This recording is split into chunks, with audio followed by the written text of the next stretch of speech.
Right through the rocky road.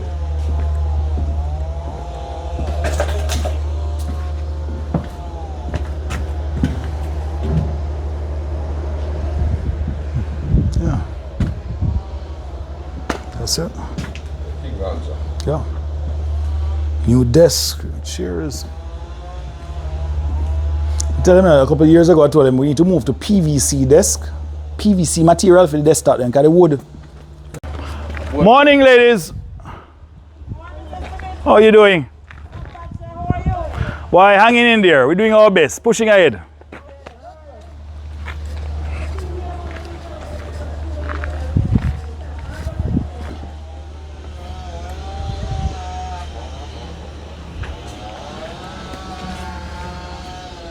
Yeah.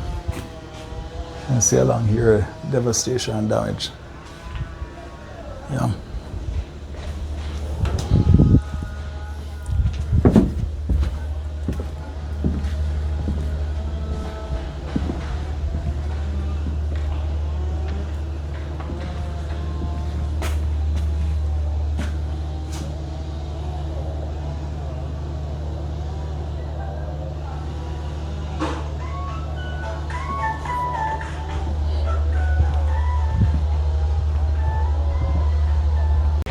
Yeah, man, this one has been totally devastated. The electricals, we have had to be doing some work over here, if you notice. Even with the damage to several of our water tanks. These tanks were filled with water.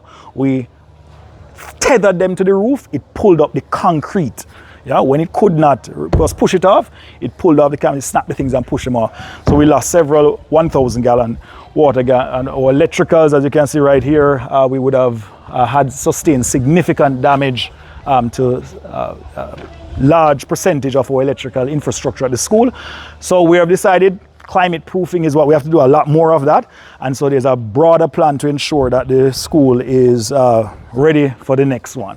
And so we're replacing them with concrete columns as we go around. And shutters, we're looking to invest. We're talking to some companies now what the cost will be to install shutters for our windows, because we cannot keep on respending this type of money. It just makes absolute sense that we plan with the worst case scenario in mind.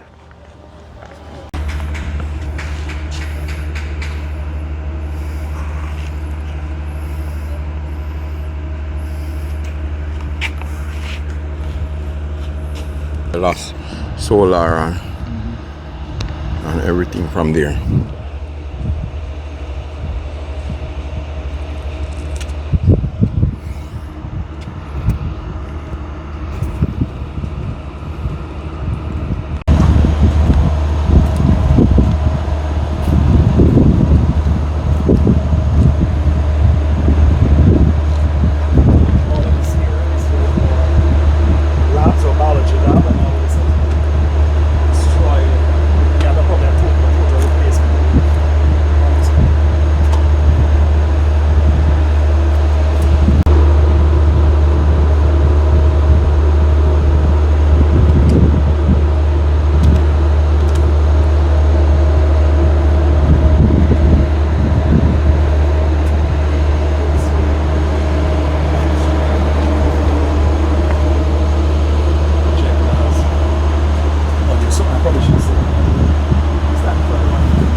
I want you to walk and show me pointers.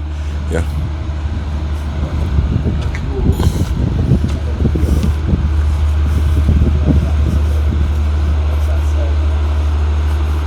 So you lost the whole roof of that? Yeah, the entire roof of it, and it was so violent, yeah, that what happened is that when they could not remove like the hurricane straps and so, it pulled the entire roof out where the concrete was, and it was ripped out. Of course, it was an extremely violent storm, and of course, the first Category 5 the other would have experienced, and this is testament that this roof was just replaced. But one has to understand we have never experienced a Category 5, and so yeah, it can show us what can happen in the event you have storms of this nature. Yeah. So warm for your house. I get that. Same way. That's here.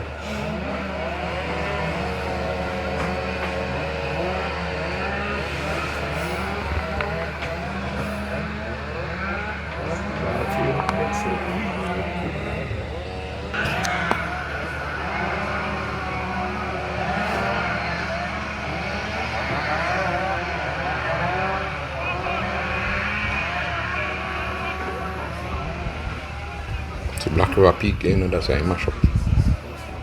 Black River Peak, see it out now, see this. So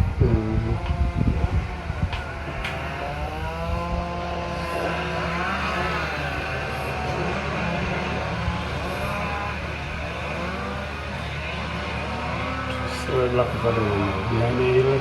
Black River out now peak. Oh, see something? Treasure Beach this.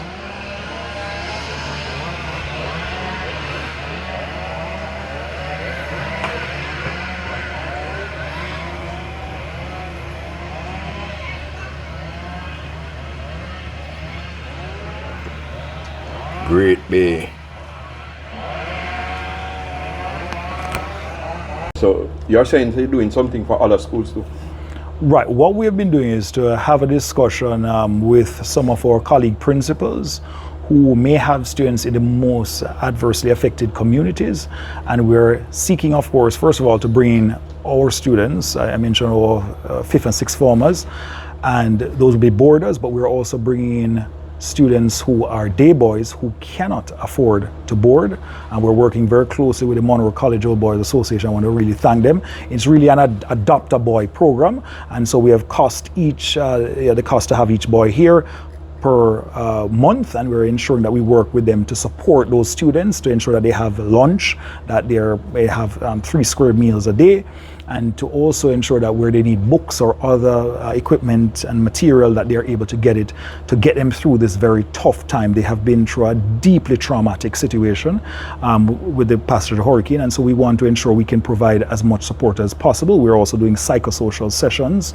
with those students. Our guidance counselors have been on the ground. They've been traveling into various communities to identify the need, to make their assessments, to report back. We did some analysis of the data where our boys, the largest percentage of our boys really come from St. Elizabeth, Westmoreland, St. James, and those are areas that have been really hard hit by Hurricane Melissa. And so we're looking forward to providing that support. Obviously, we do have limited resources, so it's on a needs assessment that we do, and that is when we bring in those individuals. But we're also looking to see schools that are affected, that are around us, and how best we can support some of those students as we move forward.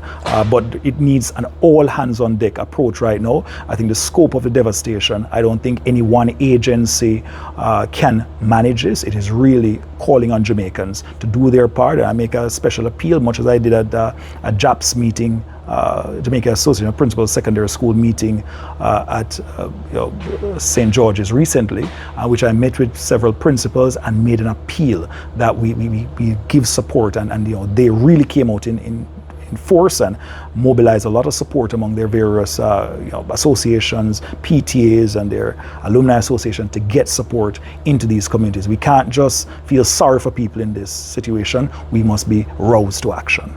So how will these students be chosen or something like that? Well, we're presently working on logistics. I said, but there has to be an assessment to ensure that the need is a reality. And so we'll be going in, we're meeting with the parents. We obviously can't accommodate in boarding an infinite amount of children. We have our dorms, we have a capacity of roughly 300 students that we can accommodate across all 3 boarding houses. However, our largest boarding house, Dickinson, has lost 60% of the membrane. It's actually a decked roof, but the membrane, the asphaltic membrane, was stripped from the roof, and so we now have to be seeking to have that replaced. But without that, we have a capacity around 160 plus, and so if we are able to get Dickinson on, then we'll be able to bring our full capacity beer of 300 students that we can house on campus, including boarders and day boys who have the need. So day boys who have the need, we want to support them, and we'll see how best we can support others. These students can come in after the 17th, same way? Right, so we have been communicating with our parents and our students, and we've sent out communication to that effect.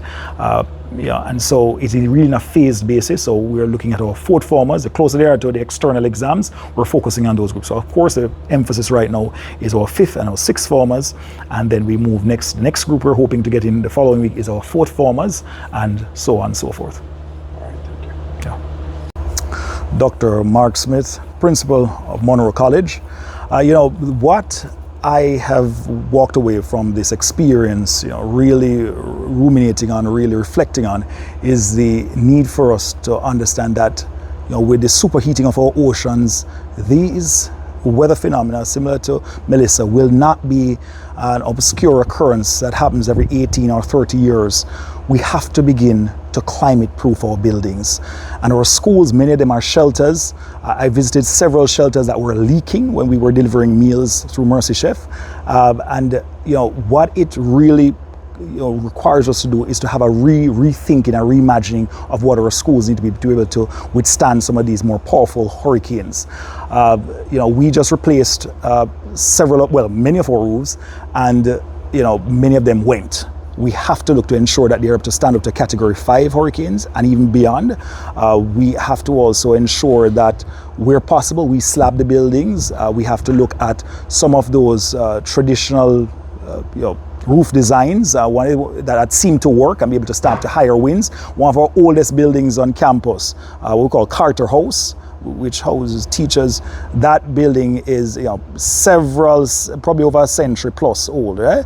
Definitely over a century old. And that roof stood up. It's shocking, that had the old roofing system. But again, I think there's this real need for us to look at our schools, particularly those schools that are used as shelters, and ensure that we put in place, where possible, stronger roofing systems, as well as looking at putting on slab roofs, because these weather occurrences are going to become more frequent. It's my belief anyway, and I think the science kind of backs that up.